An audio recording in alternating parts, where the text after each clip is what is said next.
제가 가진 성경으로는 신약 243페이지입니다. 로마서 3장 19절과 20절 말씀을 제가 봉독해 드립니다. 우리가 알거니와 무릇 율법이 말하는 바는 율법 아래 있는 자들에게 말하는 것이니 이는 모든 입을 막고 온 세상으로 하나님의 심판 아래 있게 하려 함이라. 그러므로 율법의 행위로 그의 앞에 의롭다 하심을 얻을 육체가 없나니 율법으로는 죄를 깨달음이니라. 아멘. 기도하겠습니다. 사랑의 하나님 아버지 감사드립니다. 오늘 또 귀한 주일을 허락하여 주시고 세상에서 누리지 못하는 하나님의 자녀로서의 참된 기쁨의 예배를 드릴 수 있도록 인도하여 주심에 감사드립니다. 하나님 오늘 또 말씀하여 주셔서 우리 성도님들의 모든 근심 걱정 염려가 말씀 안에 녹아지게 하여 주시고 또 하나님의 성령의 은혜로 모든 것이 회복되고 치유되는 말씀의 시간이 되어질 수 있도록 축복하여 주시옵소서. 감사드리며 예수님 이름으로 기도드리옵나이다. 아멘. 오늘 본문의 내용을 중심으로 복음 이전의 상태라는 제목으로 말씀을 증가하겠습니다. 지난 시간에 살펴본 대로 우리가 복음에 밖에 있을 때는 과연 어떤 상태이고 또 모든 사람은 인간의 상태는 죄 아래에서 태어났다. 이 지난 시간에서 이어집니다. 그래서 이 복음이 오기 전에 그럼 율법은 도대체 뭐냐? 이 구약의 보통 성경을 율법이라고 그러는데 그 중에서도 모세가 쓴 모세 오경을 율법서다 이렇게 보통 이야기합니다. 그리고 거기 레위기나 또 신명기나 이런 데 보면은 하나님의 명령이 내려져 있죠. 그 명령을 율법이다. 그래서 모세가 규례와 법도와 명령을 지키라 이렇게 신명기에서 이야기하는데 그것이 바로 율법입니다. 그러니까 이게 한자식으로 이렇게 표현해 놓은 거지만은 인간이 반드시 또 하나님의 백성이 지켜야 하는 법을 율법이다 이렇게 말하는데요. 근데 그 기능이 있고 그 한계도 있다고 오늘 본문에서 말씀하고 있습니다. 그래서 주님이 오셔서 우리에게 복음을 전해주기 전에는 전부 율법적인 상태에 있었다는 것이죠.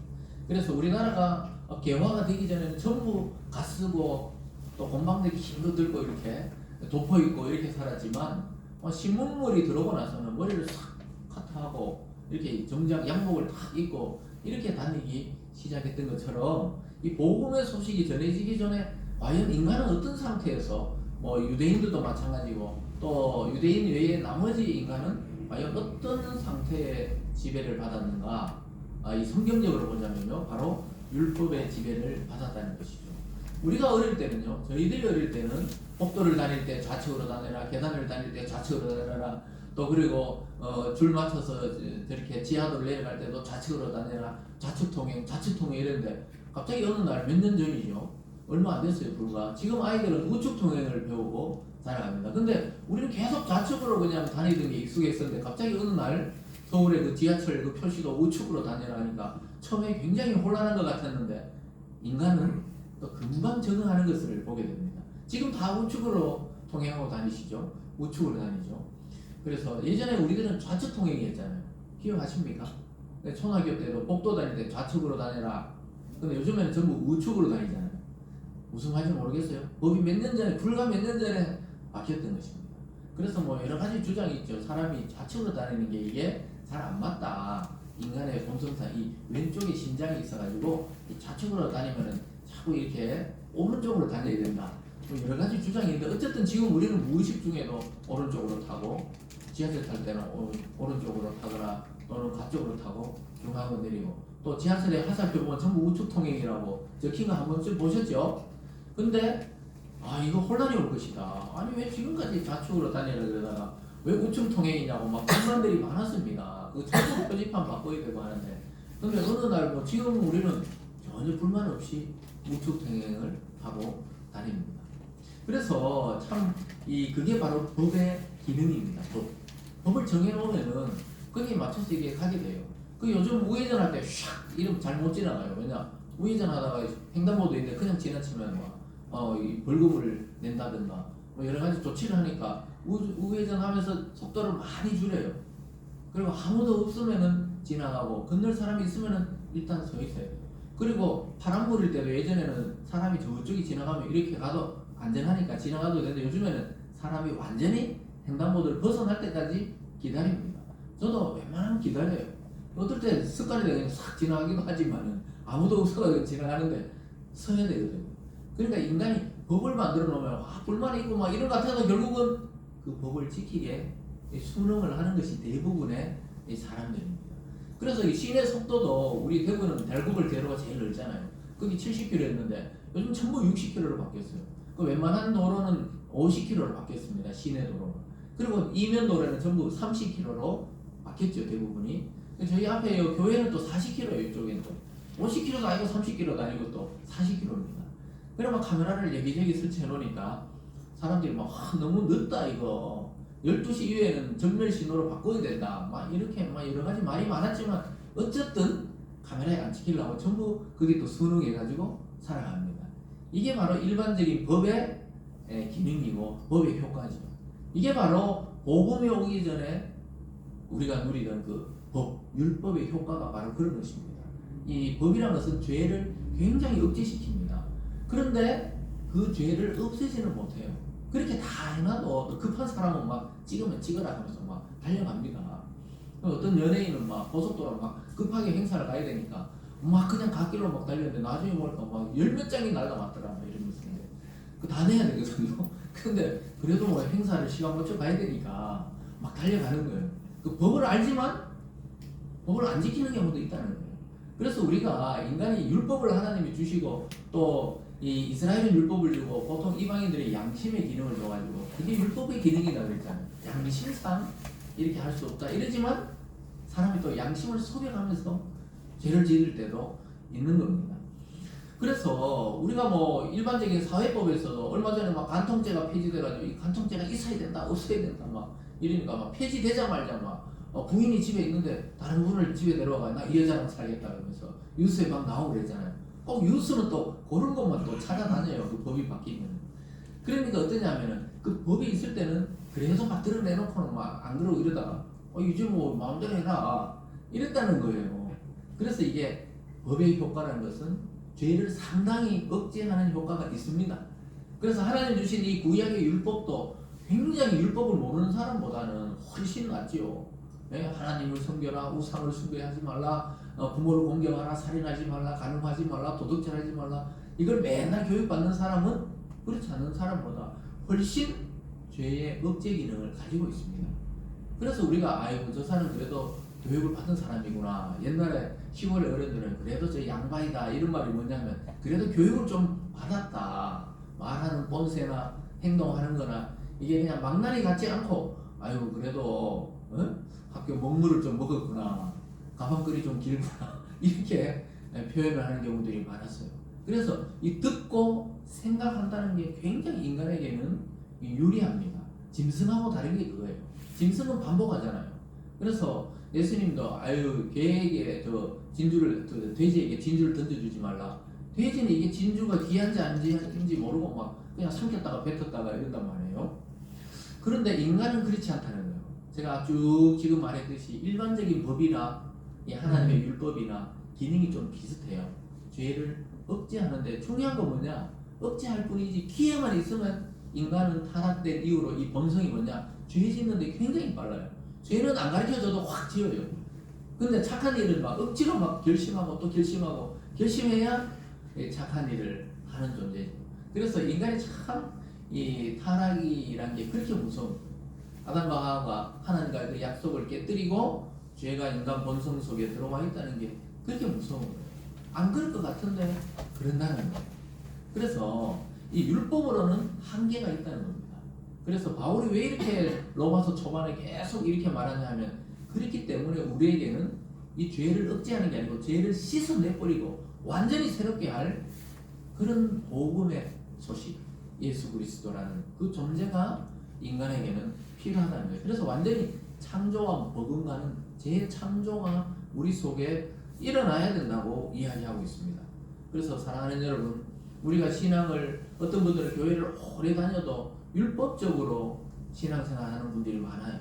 율법적이다. 이 말이 뭐냐면 내 열심과 내 공로와 내가 막 하나님 앞에 어떤 의를 쌓아서 자꾸 하나님께 나가려고 그러는데 그러면 점점 구원의 문이 좁아집니다. 그 은혜로 구원받아야지 내 노력으로 구원받으려면 구원의 문이 점점 좁아져가지고 나중에는 딱 닫혀버립니다. 그래서 우리가 참 이 말씀을 듣고 말씀을 이해하고 말씀으로 우리가 변화되어서 새 사람 된다는 게 얼마나 이게 소중한지. 아니면 구약의 막 유대인들처럼 막 몇백 가지의 그 율법을 다 지켜야 되잖아요. 다 지켜야 되잖아요. 그러니까 막 그걸 어떻게 인간이 다 지키겠어요? 사랑하는 여러분, 오늘의 이 말씀을 통해 율법의 그 기능과 한계를 잘 깨달으시고, 아, 내가 복음을 모를 때, 내가 하나님 모를 때 상태가 이러했구나. 나는 그렇게 살기 싫었는데도 계속 죄를 반복해 짓고 또 짓고 왜 이랬을까? 그것이 오늘 이 성경에 나오는 것이, 그것이 바로 인간에게 일반적인 가지고 있는 율법의 한계라는 겁니다. 그래서 오늘 첫 번째로 율법의 기능은 뭐냐 그러면, 왜 하나님이 예수님 오시기 전에, 예수님 자체가 복음이거든요. 복음의 소식. 예수님 오시기 전에 그러면은 왜 율법이 먼저 있었느냐? 그것은 바로 인간 스스로 율법을 통해 나는 죄인이라는 걸 깨닫고, 또 하나는 하나님의 심판이 있다는 것을 알려주기 위해서 율법을 우리에게 주셨다. 이렇게 말씀하고 있습니다.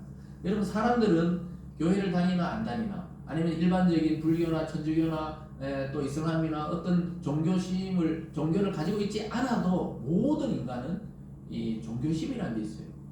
신심이라는 게 있단 말이에요. 신심. 그래서 옛날에 어른들은 나무에 대고도 빌잖아요. 태양에 대고도 빌고. 이게 뭐냐? 종교심을 다 가지고 있어요. 이것이 율법의 기능과 굉장히 비슷합니다. 그래서 사람들은 교회를 다니든 뭐 타 종교를 가지든 안 가지든 보통 사람들도 죄를 많이 지면은 이 지옥으로 떨어진다든가, 아니면 착한 일을 많이 하면 좋은 데 간다. 그 좋은 데가 어딘지 몰라도 대부분이 선한 일을 많이 하는 사람은 좋은 데 간다. 이렇게 이야기했던 것입니다.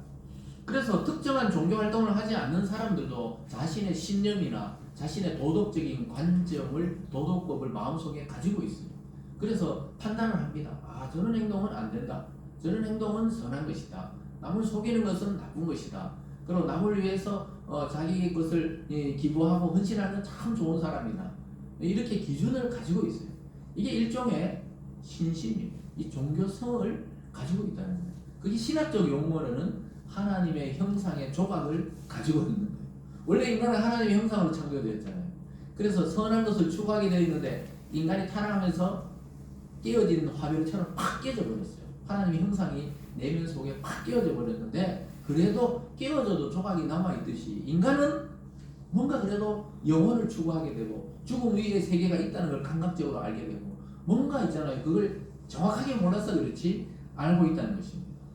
그래서 유대인들은 그것이 율법이라 생각했어요. 율법을 철저하게 지켜서 내가 의로워지면은 하나님의 나라에 도달할 수 있다.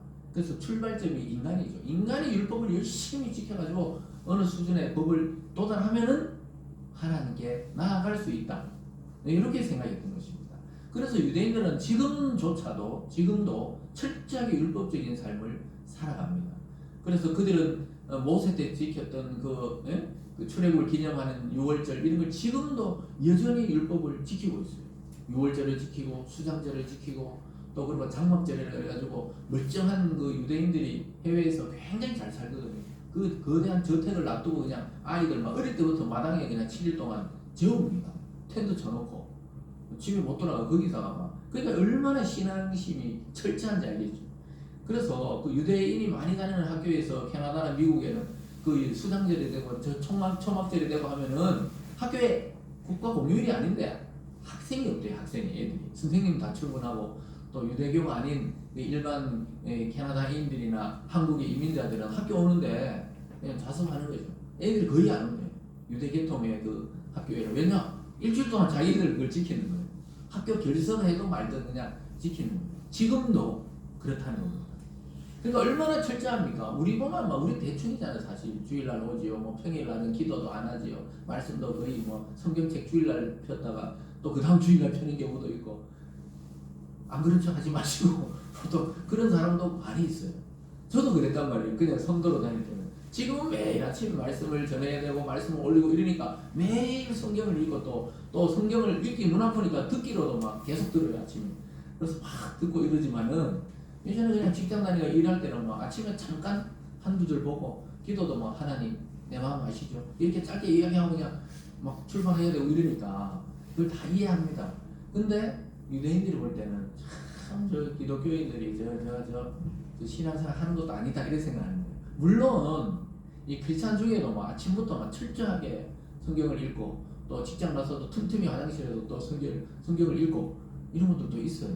있지만은 무슨 말 하고 싶으냐면 철저하게 유대인들은 이 율법적 삶을 살았어요.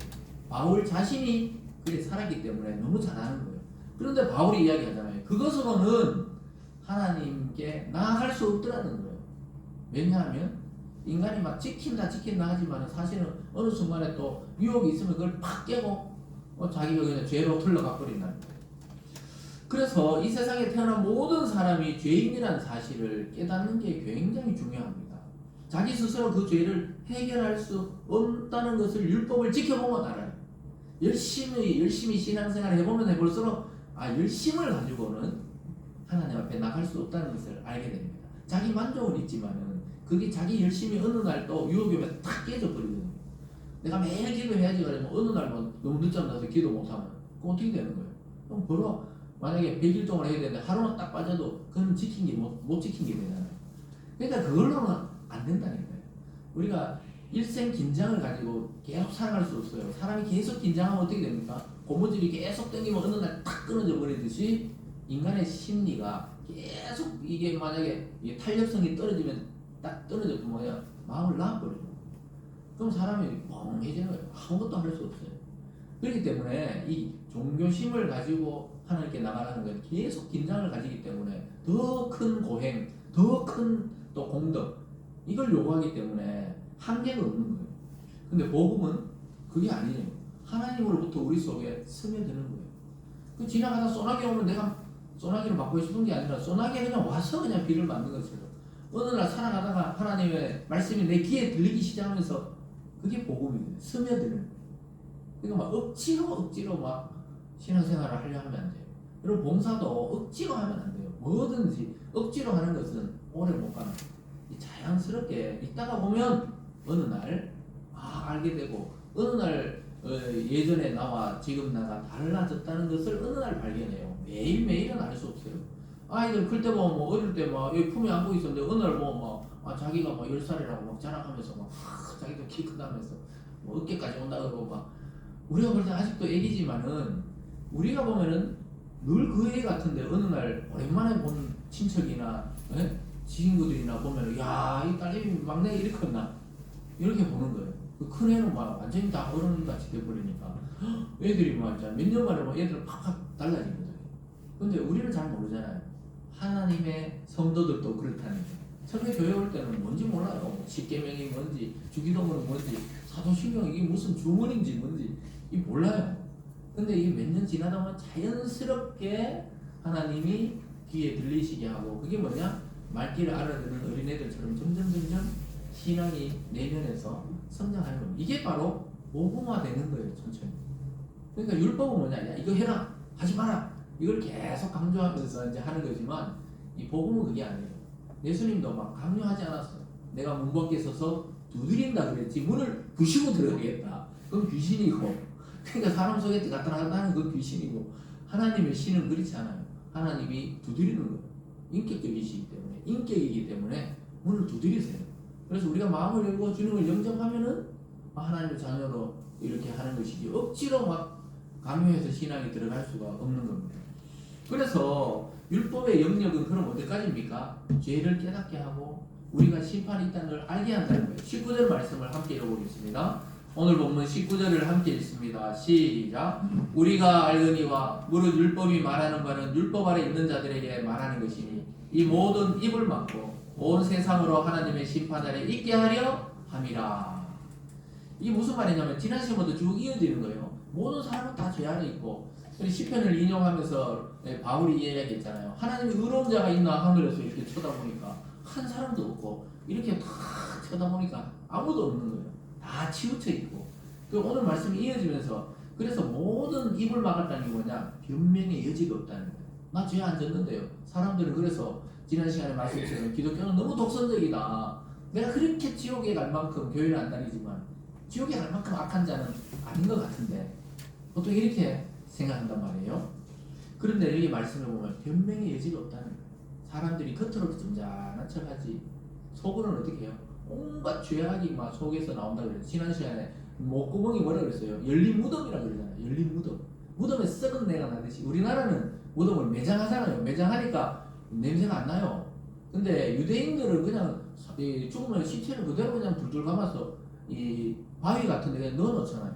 이거 유대인의 사고를 이해하고 들어야 돼요. 열린 무덤이다.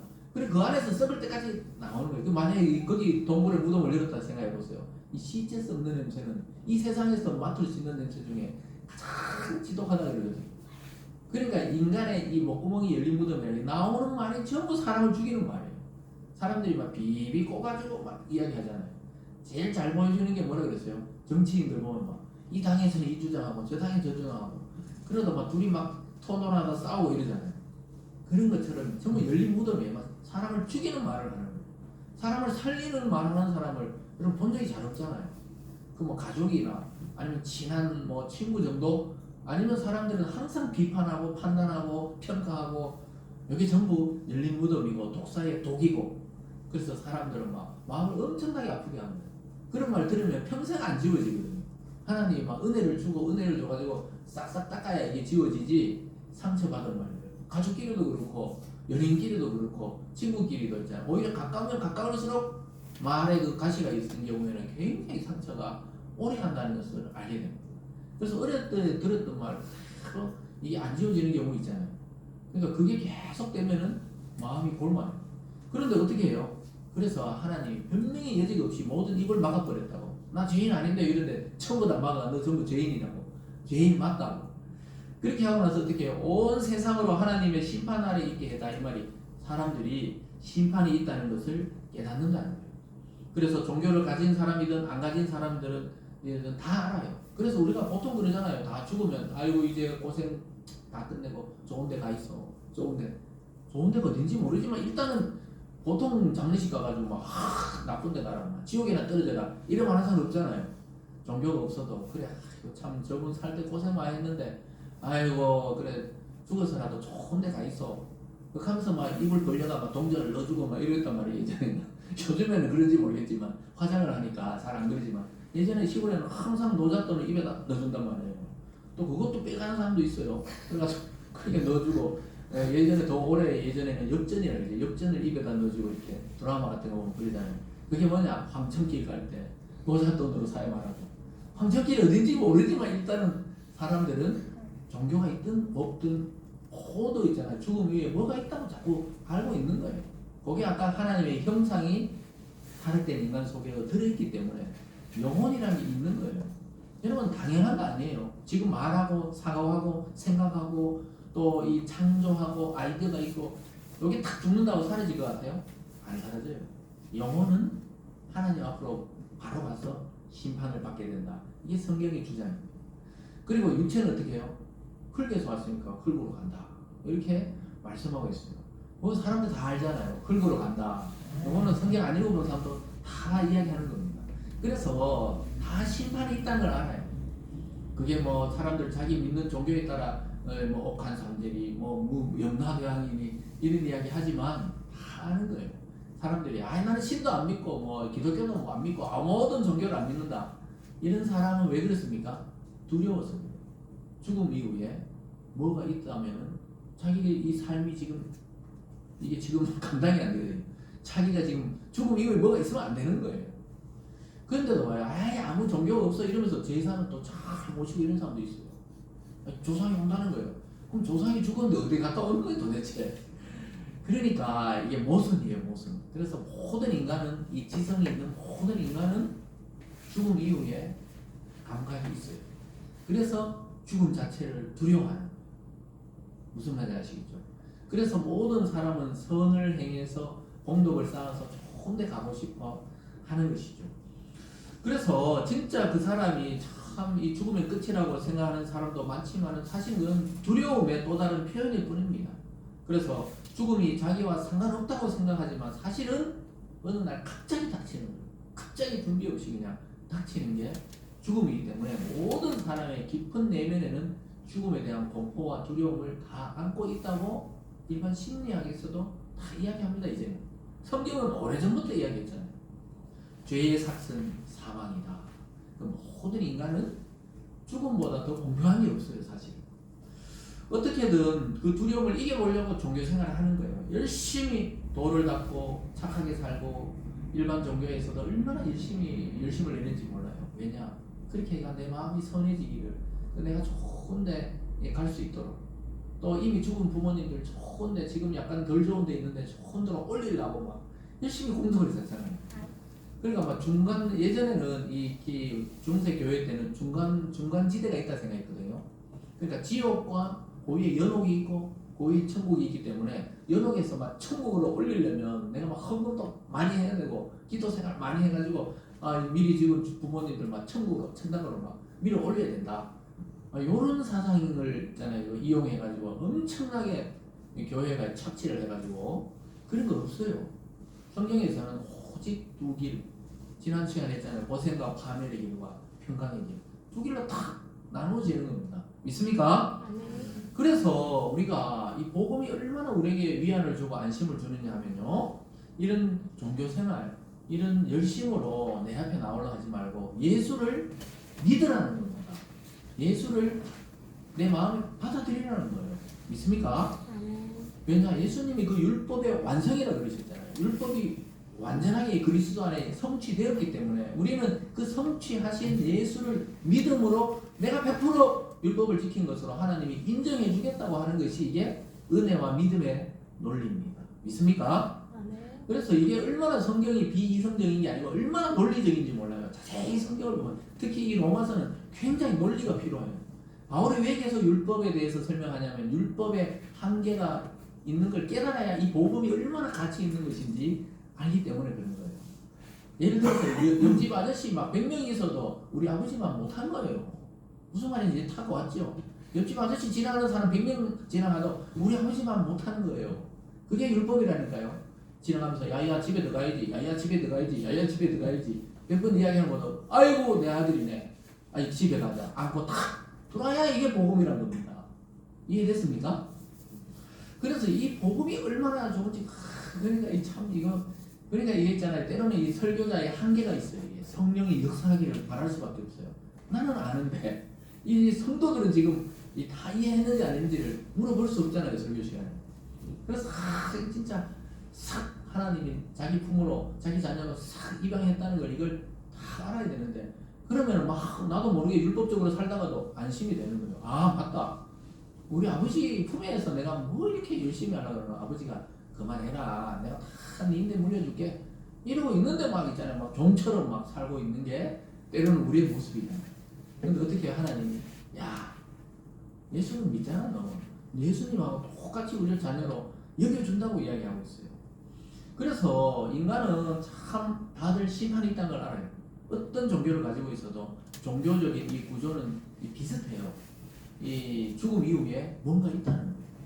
어떤 종교는 죽음 이후에 또 있잖아요, 몇 천 년 뒤에 뭐 다른 것으로 태어난다, 아니면 여기서 공덕을 많이 쌓고 죽어야 좋은 이 위치로 태어난다. 이런 것도 전부 다 죽음 이후에 어떤 세계가 있다는 걸 알기 때문에, 잘못 알지만은 어쨌든 안다는 거예요. 그런데 율법에 해줄 수 있는 그 한계가 뭡니까? 아까 말했듯이 거기까지라는 거예요.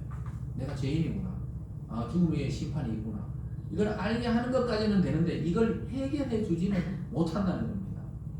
그래서 우리 민족도 오래전에 불교가 들어오고 또 그다음 조선에 유교가 들어와서, 그리고 또 조선 말기에 이 캐톨릭은 우리보다 한 100년 일찍 왔고, 이 개신교는 지금으로부터 한 100여 년 전에 들어왔죠. 120년 전쯤 그때 들어왔는데 얼마나 이게 종교가 융성한지 몰라요. 우리나라는 불교, 유교, 기독교, 뭐 천주교, 종교 전쟁이 없잖아요. 아주 독특한 나라라고 평가합니다. 사실은 보통 이렇게 막 열정적이잖아요. 또 우리나라 사람들이 막 기독교인들도 막 연합 집회할 때 보세요. 막 그 추운 데서 박수 치면서 막 옛날 여의도에서 막 100만 모이가 막 이렇게 하고, 뭐 불교도 한 모일 때 보세요. 부처님 오신 날 막 그런데도 어떠냐, 막 서로 막 총 쏘고 막 서로 막 교회 불 지르고 막 절에 불 지르고 이런 게 없잖아요. 근데 대부분의 이 다종교나 이런 강한 이슬람이나 이런 데가 오면 막 인도네시아도 그때 선교사님 오셔서 이야기했지만 강한 이 섬이 있고 이 이슬람이 또 이좀 부드러운 이렇게 보통 이슬람은 그렇게 살해하지는 않아요. 근데 한 데는 어떠냐면 예배 드리고 있는데 작년에 예배 드리고 있는데 예배가 불질러가지고 기독교인들이 많이 죽었잖아요. 그 영상으로 저희들 보내줬었는데 보니까 뭐 그렇게 예배